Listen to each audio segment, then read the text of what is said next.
오늘 우리에게 주신 하나님의 말씀은 구약성경 사무엘상 8장입니다. 사무엘상 8장 1절로 9절까지 말씀 함께 보겠습니다. 사무엘상 8장 1절로 9절 말씀 봉독합니다. 사무엘이 늙음에 그의 아들들을 이스라엘 사사로 삼으니 장자의 이름은 요엘이요 차자의 이름은 아비야라. 그들이 브엘세바에서 사사가 되니라. 그의 아들들이 자기 아버지의 행위를 따르지 아니하고 이익을 따라 뇌물을 받고 판결을 굽게 하니라. 이스라엘 모든 장로가 모여 라마에 있는 사무엘에게 나아가서 그에게 이르되, 보소서, 당신은 늙고 당신의 아들들은 당신의 행위를 따르지 아니하니 모든 나라와 같이 우리에게 왕을 세워 우리를 다스리게 하소서 한지라.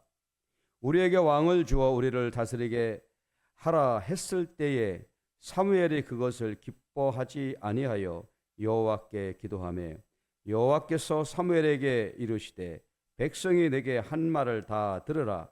이는 그들이 너를 버림이 아니요 나를 버려 자기들의 왕이 되지 못하게 함이니라. 내가 그들을 애굽에서 인도하여 낸 날부터 오늘까지 그들이 모든 행사로 나를 버리고 다른 신들을 섬김같이 내게도 그리하는도다. 그러므로 그들의 말을 듣되 너는 그들에게 엄히 경고하고 그들을 다스릴 왕의 제도를 가르치라. 아멘. 오늘 읽은 사무엘상 8장은 이제 새로운 시대, 또 새로운 정치 체제 변환을 이뤄가는 과정을 이제 보게 되는데요. 하나님께서 이스라엘 백성들을 아브라함 때 택하시고 아브라함에게 한 민족을 주시겠다 말씀하셨습니다. 그것은 하나님이 아브라함에게 주신 언약이고, 그리고 그 약속이 이루어졌어요. 아브라함의 자손이 애굽에서 한 민족이 되어져서 나왔고, 그리고 그 백성이 시내산에 왔을 때에 하나님께서 국가 시스템을 이루기 위한 법을 주셨습니다. 나라라고 그러면 세 가지 요건이 필요하잖아요. 백성, 주권, 영토가 필요해요. 자, 이제 시내산에 와서 이 광야를 걸으면서 하나님이 이 제도, 국가 조직, 법 이런 것들을 이루고, 이제 국민과 법은 있는데 영토가 없으니까 완전히 나라라고 볼 수가 없죠. 그래서 이제 여호수아 시대 때 이스라엘 백성들이 하나님이 아브라함에게 약속하신 그 약속의 땅 가나안에 들어가서 이제 가나안을 차지하게 되어졌어요. 그래서 여호수아 시대에 비로소 아브라함에게 약속했던 그 나라가 온전히 성취되었습니다. 자, 그러면 거기서 끝나느냐? 그렇지가 않죠. 가나안에 들어가서 이제는 하나님께서 이루실 그 꿈을 향한 나라를 세워가고 그 나라의 정체성을 이제 다듬어 가면서 하나님의 뜻을 따라가야 되는 거예요. 그것이 이제 하나님이 나라를 세우시는 목적이겠죠. 자, 우리에게 왜 이러한 성경적인 이 역사와 언어를 통해서 하나님이 가르쳐 주고자 하는 것은 무엇인가? 하나님의 나라의 의미가 어떤 것인가를 이 지상에서 하나님이 보여주고 싶은 겁니다. 여러분, 나라라고 하는 것은 통치의 개념이 있죠. 그리고 그 통치에는 권력이 있고 힘이 있습니다. 세상에는 모든 이 통치와 권력은 힘, 군사력, 경제력 이런 데서부터 나오는 거 아니겠어요? 그래서 경제력이 좋으면 군사력도 좋고, 그러면 막강한 힘을 발휘해요. 지금도 그렇고 그 옛날도 그랬습니다. 옛날에 그 제국이라고 하는 거예요. 제국. 나라보다는 훨씬 큰 개념이고 많은 그 식민지 국가를 가지고 거느리고 있는 나라들, 그런 나라들이 제국을 유지하고 또 건설하는 그 중요한 수단 중에 하나가 무력으로, 칼로 다른 나라, 힘이 약한 나라들을 쳐들어가서 그들을 지배하고 거기서 전리품을 뺏어오고 또 포로를 잡아와서 노동력을 확보하는 이런 구조였어요. 근데 그 나라들의 그 특징은 모두가 다 피 흘림입니다. 힘이 센 나라가 약소국을 쳐들어갈 때 약소국에도 그 정치 시스템이 있고 군사력도 있는데 뭐 환영하면서 갑니까? 아니죠. 아수르 같은 나라는 뭐 잔혹하기가 이루 말할 때도 없고 무자비한 그러한 침탈 행위를 했어요. 아수르 제국 군대가 들어가면 뭐 반항하다 그러면은 뭐 그냥 마차로 그냥 사람들 눕혀서 그냥 깔아버리고 엄청난 잔혹한 그러한 악행을 저질러 왔습니다. 그러니까 세상 나라의 이 통치 방식은 피 흘림, 잔혹함 이런 것들이에요. 그런데 하나님 나라는 그렇지가 않습니다. 하나님 나라는 하나님의 사랑으로, 하나님의 말씀으로 세워지는 게 하나님 나라예요.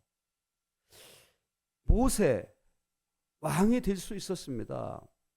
왜냐하면 모세는 일찍이 애굽이라고 하는 아주 왕정 노열 패밀리였잖아요. 그래서 왕의 이 시스템 안에서 왕가 안에서 자라왔고 어떻게 하면 권력이 생기고 권력이 유지되는지를 알고 배웠어요.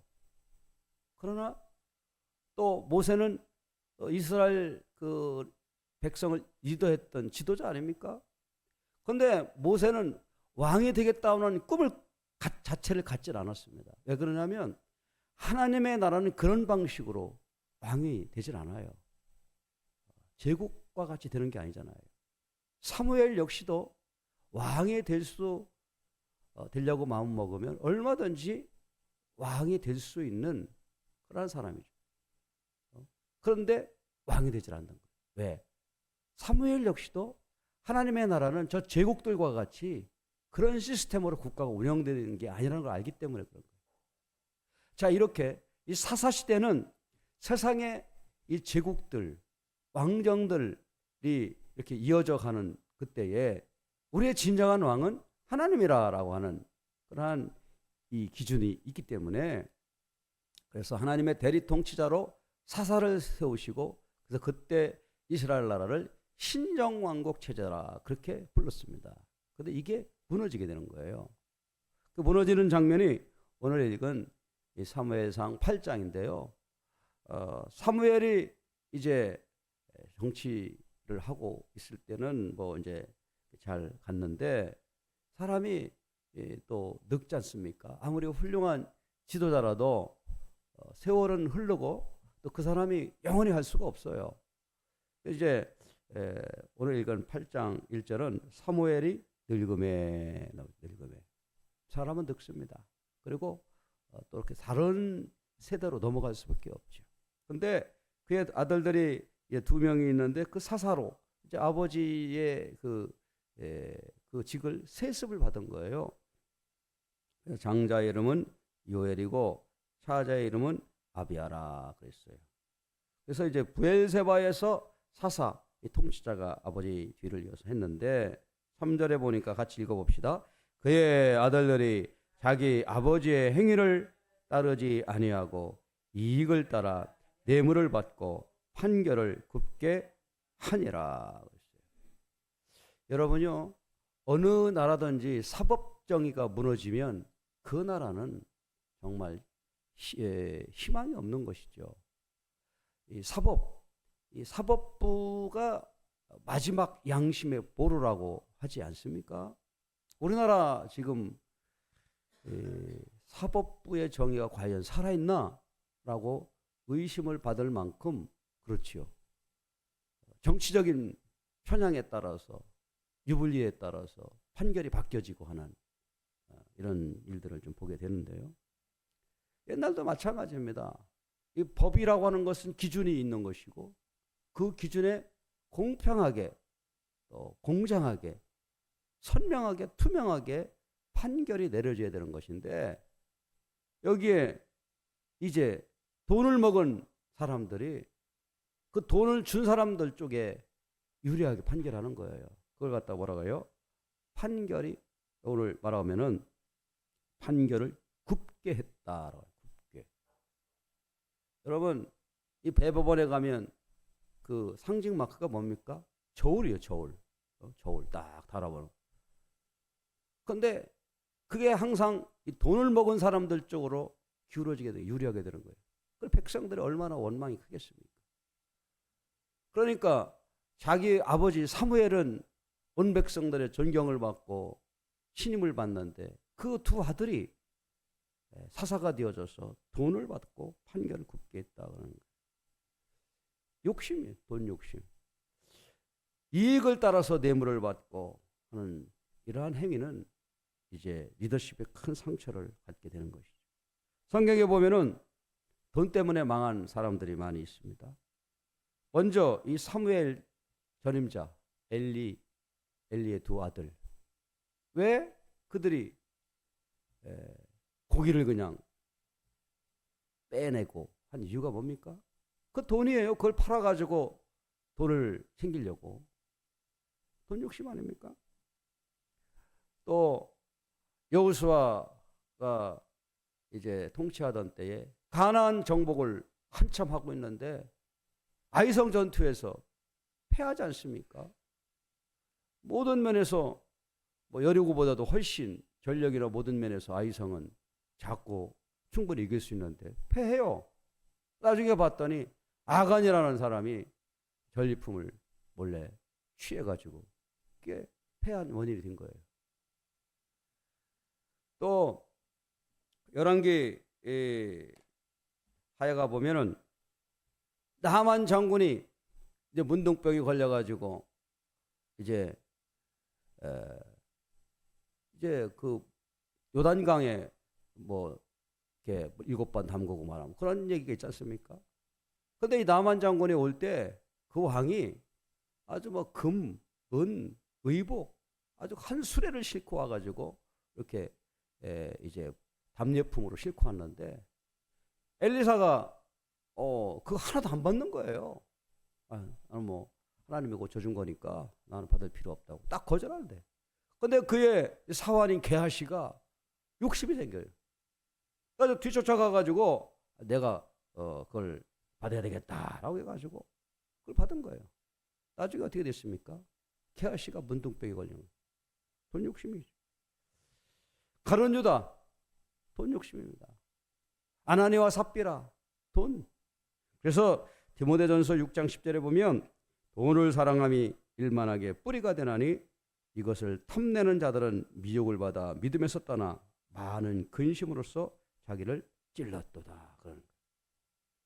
결국 참 훌륭하고 하나님도 이 사무엘을 칭찬하는데 이게 자식 교육 문제와 자식 신앙 문제는 또 다른 문제예요.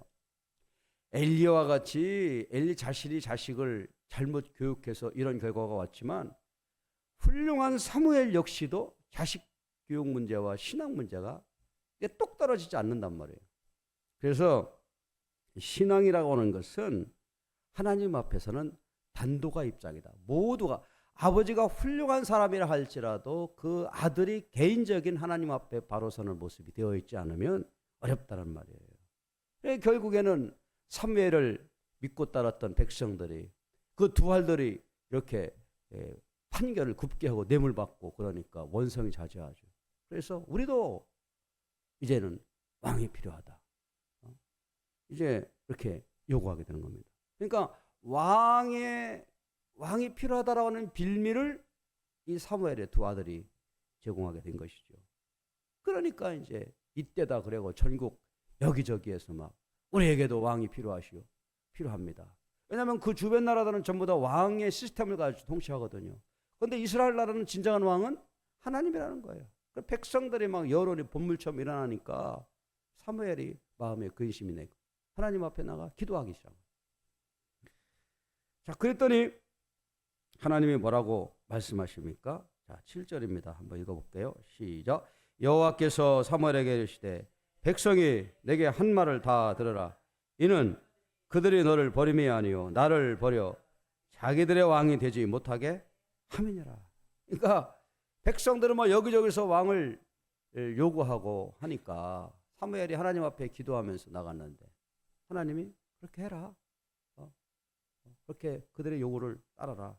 그 대신 이제 그들에게 말을 하는데 왕이 되면 왕을 세우면 그 왕이 어떠한 피해가 있는지 엄히 경고하라. 왕의 제도. 그래가지고 왕이 되면 그 백성들이 그 왕의 시스템 또 왕 앞에 뭐 충성을 해야 되고 뭐 신하들을 해야 되고 했더니 그러한 것에 대한 피해에 대해서 철저하게 알려주어라 라고 이렇게 이야기하고 있습니다. 그러니까 결국 이제 하나님이 이 백성들이 너를 싫어서 그런 게 아니고 나를 싫어하는 거다. 그러니까 이스라엘 백성들은 이 두 가지 측면에서 그 주변 국가들은 단일 정치 지도 시스템이 있잖아요. 왕이 딱 명령하면 일사불란하게 움직여지고 그러는데 여기는 지파 공동체가 되고 그러니까 그게 잘 안 된다는 거죠. 이 사람들은 왕이 필요하다. 주변 국가의 외교관계 문제 그리고 주변에 있는 나라들이 침입해 왔을 때 이 군사적인 국가 안보의 문제 이런 부분에 대해서 불안하다는 거예요. 하나님 사사통치 가지고 안 된다. 우리에도 왕이 필요하다. 그런 마음이 그들에게 있는 것인데 결국에는 이때부터 왕의 시스템으로 이스라엘 나라가 바뀌게 되는 것이죠. 자, 그 다음에 세워진 왕이 누굴까요? 사울입니다. 사무엘 이제 시대가 서서히 저물어가고 새로운 왕정의 시대가 오게 되는데 사실 진정한 우리의 왕은 하나님인 것이죠. 하나님을 우리가 왕으로 모실 때 우리에게 참된 행복과 또 하나님이 주신 은혜가 있는 거예요. 자, 이스라엘 백성들이 이와 같이 세상을 따라가는 왕정을 이제 보게 되는데 어떻게 될는지 내일부터 보겠습니다. 기도하겠습니다.